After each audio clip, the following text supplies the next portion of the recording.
Pues buenas tardes. Hoy vamos a dar la segunda conferencia de un ciclo de 3 sobre música y lenguaje. La tercera no sabemos si se hará este año al final, a final de curso, porque como hay oposiciones y esas cosas, pues si me da tiempo la montaré y si no, pues para otro curso. En cualquier caso, la que precede a esta, la que hicimos la semana pasada, era música y lenguaje. Se compararon los dos códigos desde un punto de vista del desarrollo, también histórico, diferentes, un punto de vista lingüístico. Y hoy, en cambio, nos vamos a centrar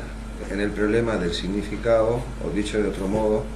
si la música, cuando no tiene un texto, significa algo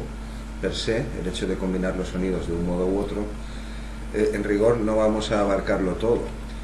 solo vamos a abarcar la obra de 3 autores, los más famosos del siglo XX, Susan Langer, David Cook y Schenker,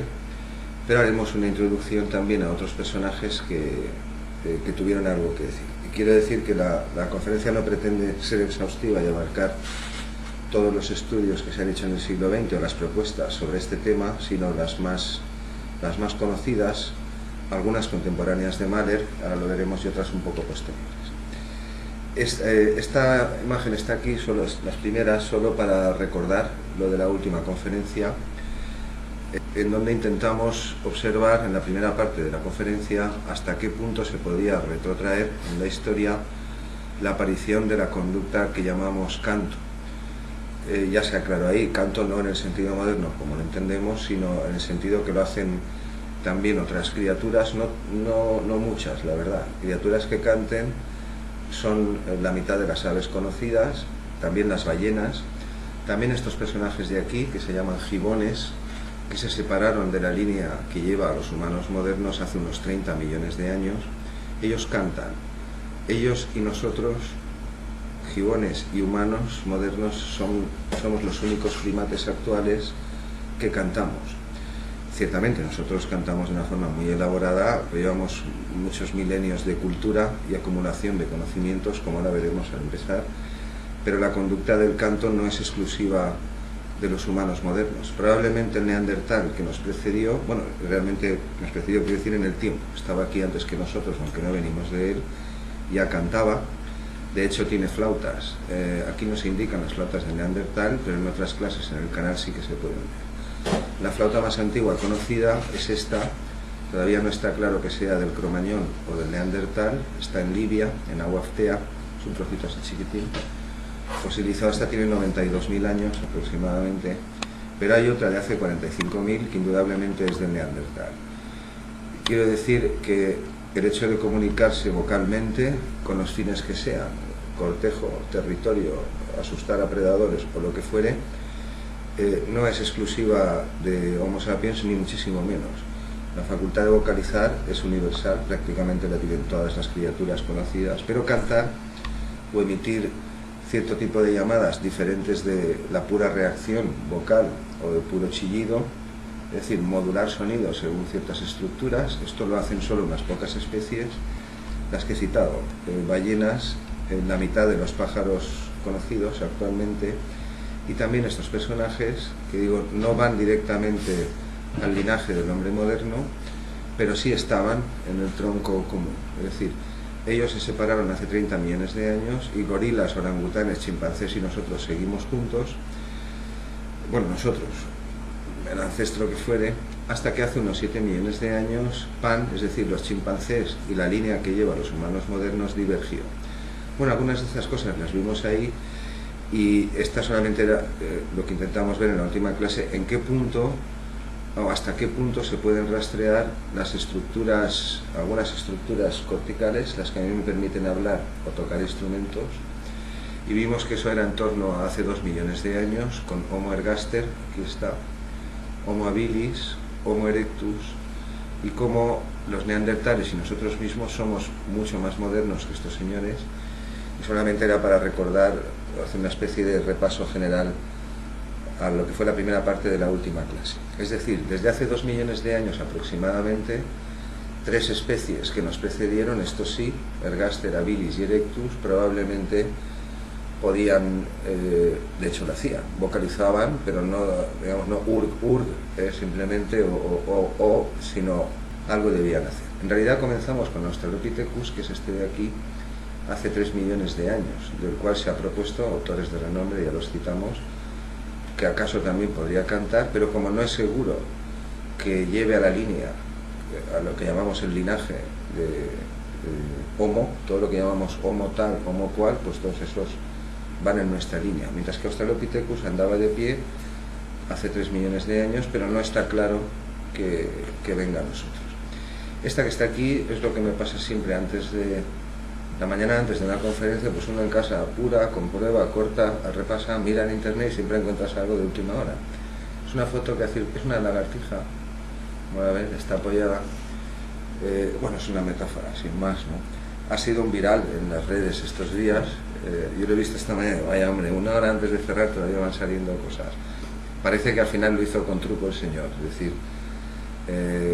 bueno, lo que he leído rápidamente, me he bajado la foto, la he puesto aquí para darle un poco de animación a qué es lo que estamos buscando. La conducta musical y la lingüística también, porque las charlas son música y lenguaje, como dijimos al comenzar la última conferencia, radicarla no de inspiración divina, como viene diciendo la historia de la música desde que tenemos noticia, sino desde el fondo de la historia. El truco es que parece ser, por lo que he leído, que la compró de pequeña o la tenía, la crió, la alimentó, es decir, el animal, o sea, no es un montaje de Photoshop, tiene hasta los deditos, ahí no sé si se ve muy bien, tiene hasta las uñitas así puestas, la alimentó, el animal está muy confiado con él, y en una de estas, pues probando ahí en su jardín, no sé dónde, él la colocaba, en una se quedaba, hasta que en una de tantas le puso la hojita y le hizo la foto. Pero, en fin, es una foto muy simpática, pues la lagartija está relajada, incluso parece que está tañendo, y no servirá para comenzar. Hace 2 millones de años había sobre el planeta 5 especies de Homo, es decir, Habilis erectus, hombre de flores, que es uno chiquitín, que encontramos hace poco en las selvas de Borneo, lo llaman el hobbit, hace apenas 15 años, no sabíamos nada de esta especie humana, vivía al margen de las demás. Los neandertales, y algunas se me está quedando por el gaster si lo consideramos, es decir, realmente los humanos modernos, pues parece que no vinimos de África, no emigramos y descendimos de Homo erectus más allá de hace 400, 500 mil años. Es decir, que en estos tiempos había 4, acaso 5 o acaso alguna más que todavía no conozcamos, especies humanas, porque todas se llaman Homo, lo que sea, y vienen a nosotros, pero ninguna era la nuestra, es decir, nosotros todavía no estábamos aquí, y este fue en esencia el tema de la primera parte de la última conferencia. Aquí están los 3 de las especies consideradas, también neandertal, el hombre de flores es el que no se ilustra, pero está por aquí, es este chiquitín, se extinguió hace apenas 12.000 años, pero no sabíamos nada de él hasta el año 2000 o así, eran chiquitillos, vivían en unas islas ahí, en la isla de Flores, en Indonesia, y sobre todas estas cosas que estoy citando en el canal de YouTube, bueno, y en el propio YouTube también pueden encontrar cosas. Para cerrar la introducción, esa también la vimos el último día, eran las lenguas tonales actuales, las que quedan actualmente, aunque hubo otras. El griego clásico, por ejemplo, el que se hablaba en Atenas, antes de Cristo y incluso en tiempos de Roma, también era una lengua tonal, igual que todas estas, es decir, que la altura a la que se dicen las cosas o los ascensos y descensos durante la verbalización del habla, eso afecta al significado. Es una cosa chocante para la mayoría de idiomas actuales, que son todos los demás, que los llamamos lenguas articuladas y que son evidentemente más modernas. Los más conservadores no le echan más de 200 y pico mil años a las lenguas habladas. Pero no sé cómo calificarnos al resto, que somos muchos, pues los más atrevidos o los menos conservadores, grandes autoridades de la primatología, de la lingüística y de todo. Es decir, hay 2 corrientes, Chomsky y una línea más conservadora que dicen que la cognición humana y el lenguaje, y por supuesto la música todavía más, es muy moderno y no pasa de 200, 300 mil años, y otros muchos pues que intentamos rastrear o encontrar huellas no de la música y del lenguaje tal como los practicamos hoy, pero sí precedentes o componentes de lo que hoy hacemos tanto en especies extintas como en otras criaturas humanas. Bueno, de hecho, hemos conseguido enseñar lenguas de gestos y lexigramas y otras cosas a chimpancés y a alguna gorila, se llama Coco, es muy famosa, hablan lenguas de gestos, bueno, en fin, todo eso ya es historia, y lo que demuestra eso es que la habilidad de usar sistemas simbólicos como los que hoy ha presentado hoy, muy pocos, pues eso es posible y probable que sea muy moderno. Pero la función simbólica como tal, el hecho de escribir significado a colecciones de cosas no, porque si no estos personajes no podrían entender, hombre, no entienden el habla, el discurso que yo estoy haciendo aquí, pero responden a órdenes complejas, miles de palabras en inglés,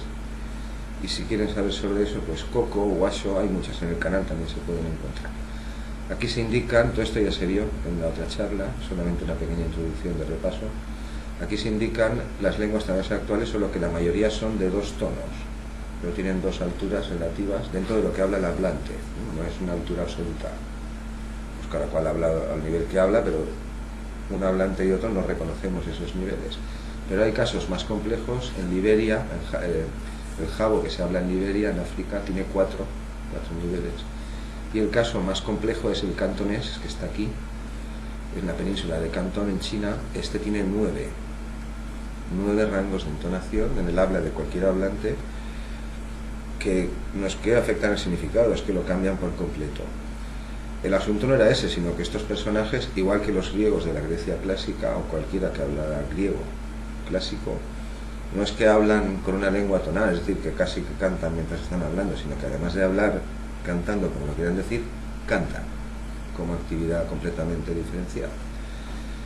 Bien, pues esto como introducción a lo que fue la charla del último día. Aquí se indican algunas de esas estructuras que también se pueden encontrar en el canal. El año pasado también se grabaron un par de conferencias, no, una, en el conservatorio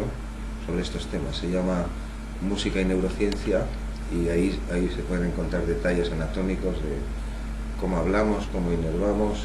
qué cosas se saben a ciencia cierta sobre los hemisferios y algunas de las tonterías que se dicen, que no son pocas, también las cuerdas vocales, que son el componente común tanto a música como a lenguaje, bueno, a un cierto tipo de música, la música instrumental no, también a las lenguas tonales y por supuesto a estas vocalizaciones ancestrales, fueren cuales fueren, de las especies que nos precedieron.